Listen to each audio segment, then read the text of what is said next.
Olá! O Câmara Rio Reportagem Especial de hoje é sobre as heranças africanas. Vamos contar a história desde a chegada dos escravos até os dias atuais.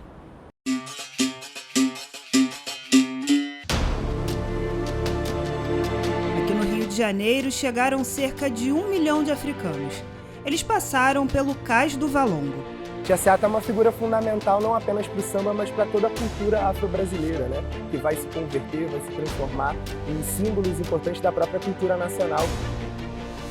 A Unesco, ela tem vários documentos em que ela enfatiza a importância de você ligar o patrimônio histórico, o patrimônio cultural e principalmente o patrimônio mundial, no caso do Cais do Valongo, com o desenvolvimento econômico sustentável. Preservação da cultura e combate ao racismo. Esses são os objetivos de duas frentes parlamentares aqui da Câmara Municipal. Quando falamos de heranças africanas, falamos de toda a nossa cultura, falamos de toda a nossa humanidade, entendendo que esse é o berço-mãe do mundo. Vencedor do Prêmio Nobel da Paz, Nelson Mandela afirmou: as pessoas podem aprender a odiar. E se podem aprender a odiar, pode-se ensiná-las a aprender a amar. Dos nossos muros para dentro é uma outra lógica, né? É uma outra cultura, né? É uma pequena África.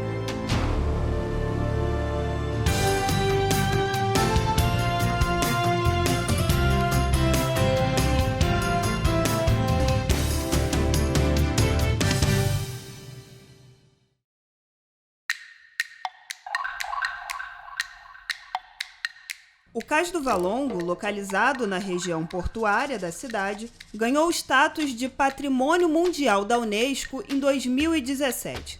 É o mesmo título que possui, por exemplo, a Estátua da Liberdade e a Grande Muralha da China. Virou uma atração turística, mas aqui não é um espaço para selfie. É preciso refletir. O Cais do Valongo registra o começo da história do país.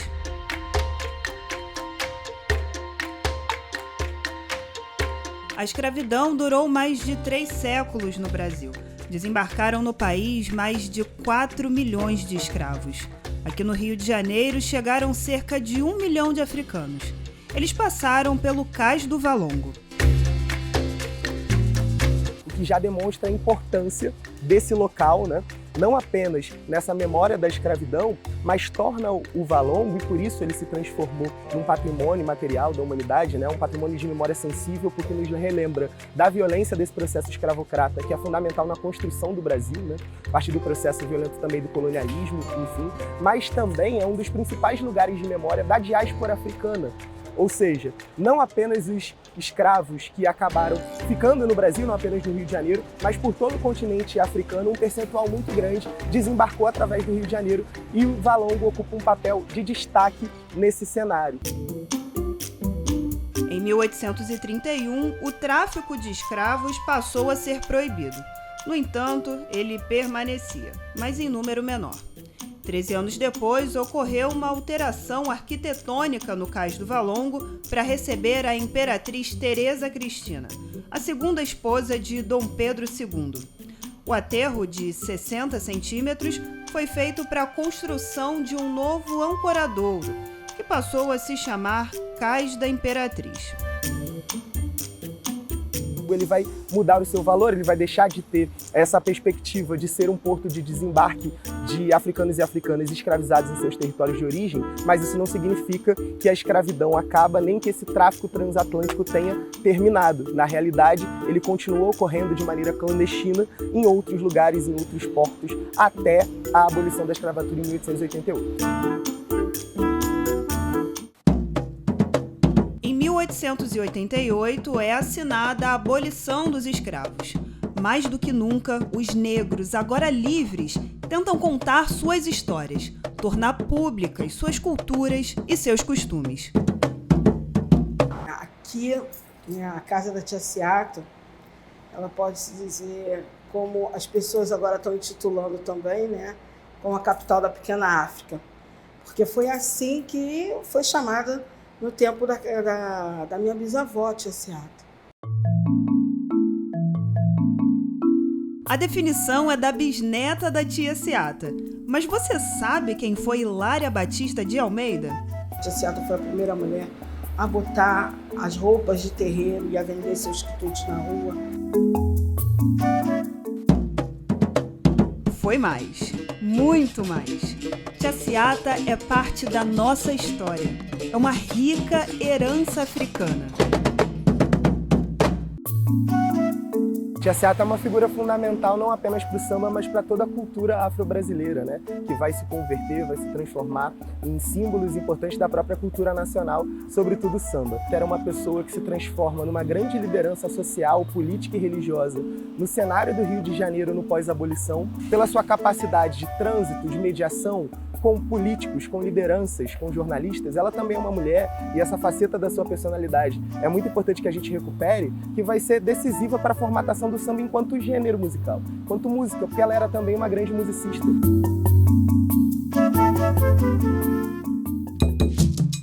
Parte da história de Hilária Batista de Almeida está presente em uma exposição fixa na casa da tia Seata. Não por acaso, o espaço fica a 50 metros do Cais do Valongo, na região portuária da cidade.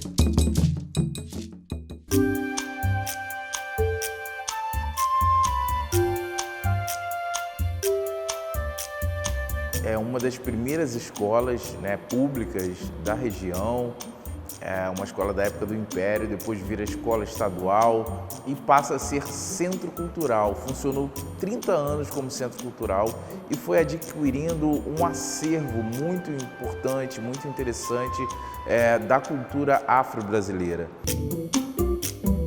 O Museu da História e Cultura Afro-Brasileira foi criado em maio de 2017.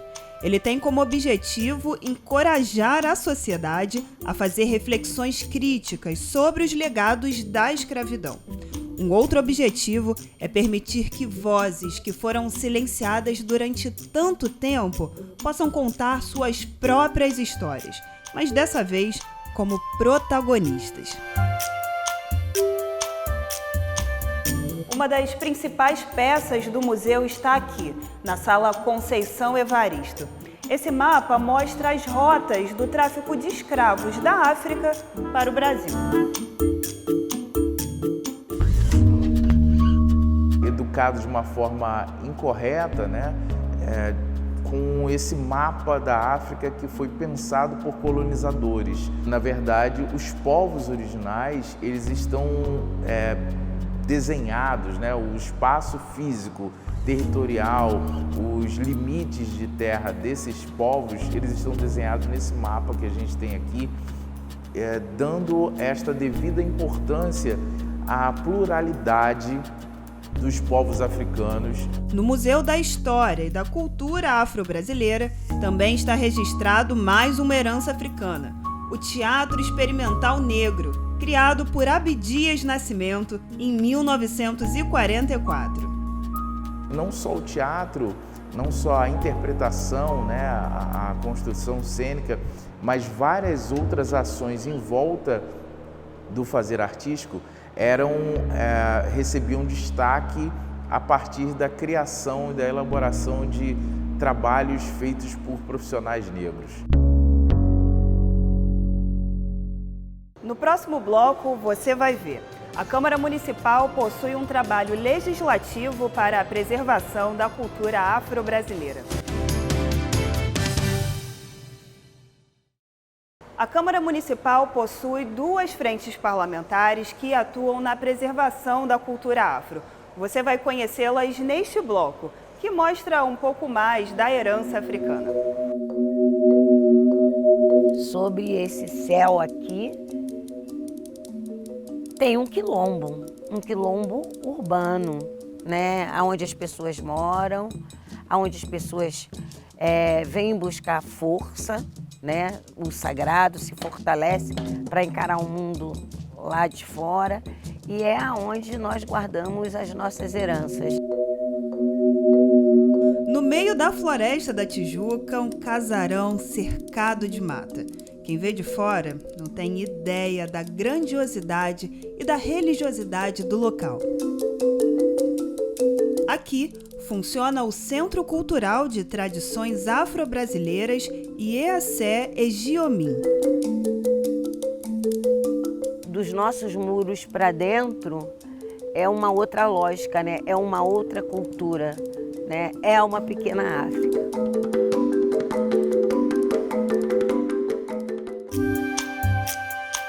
Vestindo uma roupa típica, branca, que contempla Oxalá, a Ialorixá Wanda abriu o terreiro para receber nossa equipe.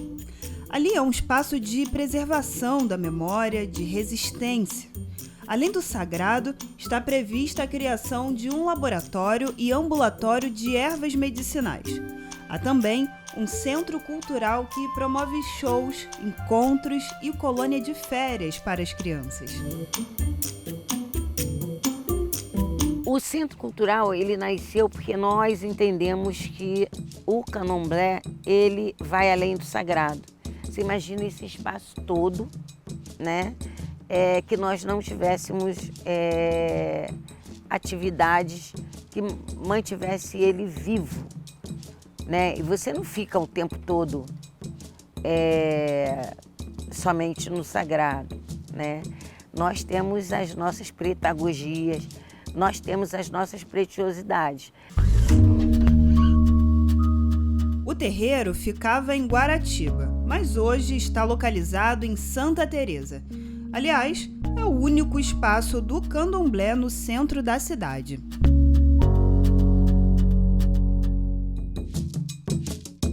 E esse espaço faz parte da Pequena África, né? O primeiro terreiro de candomblé foi no centro da cidade, aonde nós nunca deveríamos de ter saído, né? Mas foram nos colocando cada vez mais distante para não nos verem. Tem que ser muito forte para ser de candomblé nesse país. Não à toa, o centro de candomblé, comandado por Wanda, está no centro da cidade. Naquela região, além da descoberta do Cais do Valongo, está situado o território conhecido como Pequena África. Preservação da cultura e combate ao racismo. Esses são os objetivos de duas frentes parlamentares aqui da Câmara Municipal.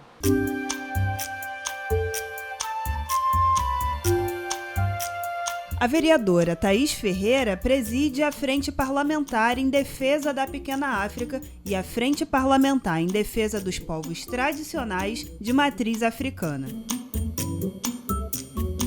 A criação dessa frente foi em atendimento a uma demanda popular do próprio Fórum dos Povos Tradicionais de Matriz Africana, que já se organizava tanto em nível estadual quanto federal. E a gente precisava fortalecer as articulações desse grupo aqui no nosso município. Com o objetivo de valorizar a memória e proteger o patrimônio cultural, a Prefeitura criou o Circuito Histórico e Arqueológico da Celebração da Herança Africana, que compreende os bairros da Saúde, Gamboa e Santo Cristo.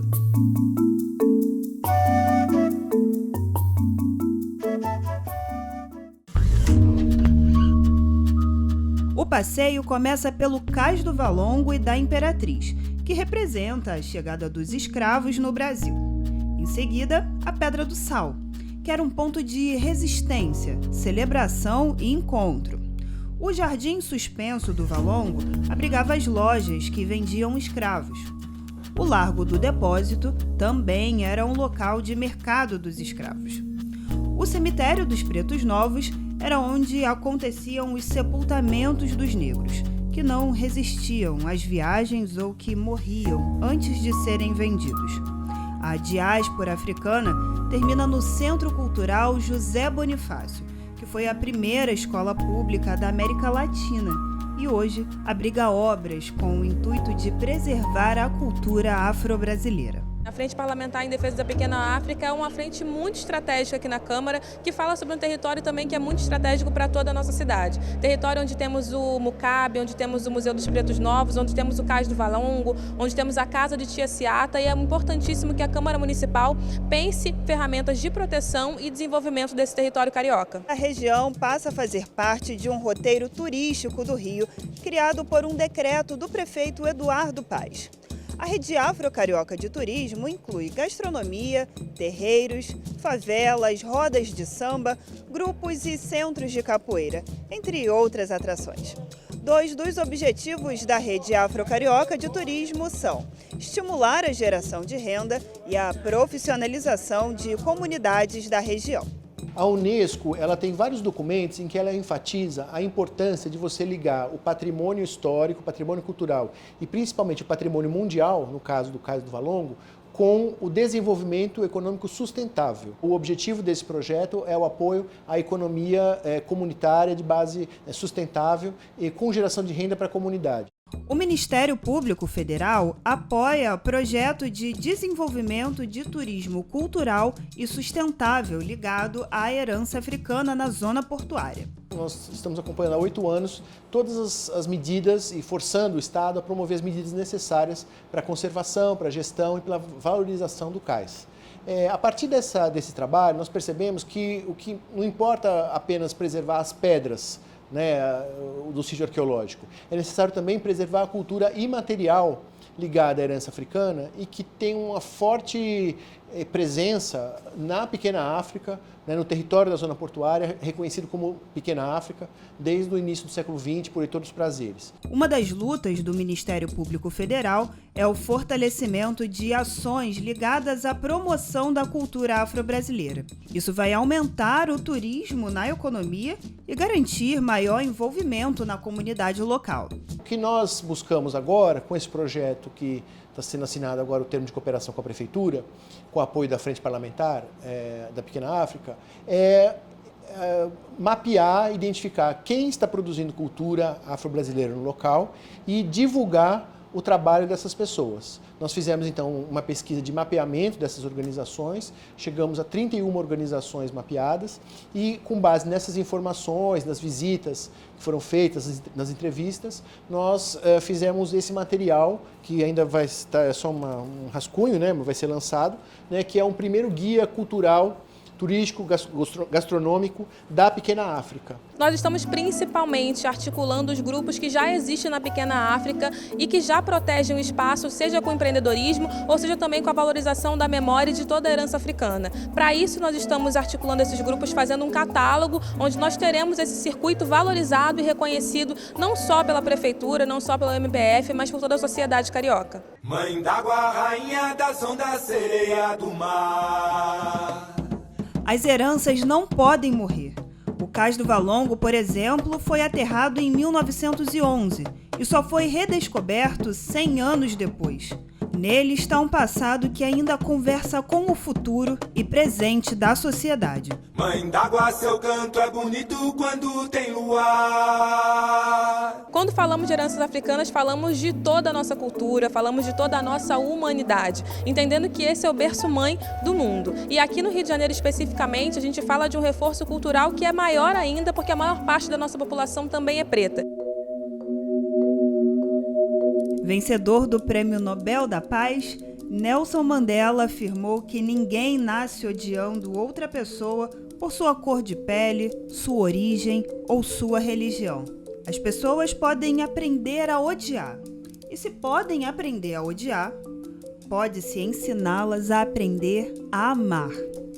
O amor chega mais naturalmente ao coração humano que o contrário. O Câmara Rio Reportagem Especial de hoje fica por aqui. Acompanhe a nossa programação através de câmara.rio e também através das nossas redes sociais. Muito obrigada pela sua companhia e até o próximo programa.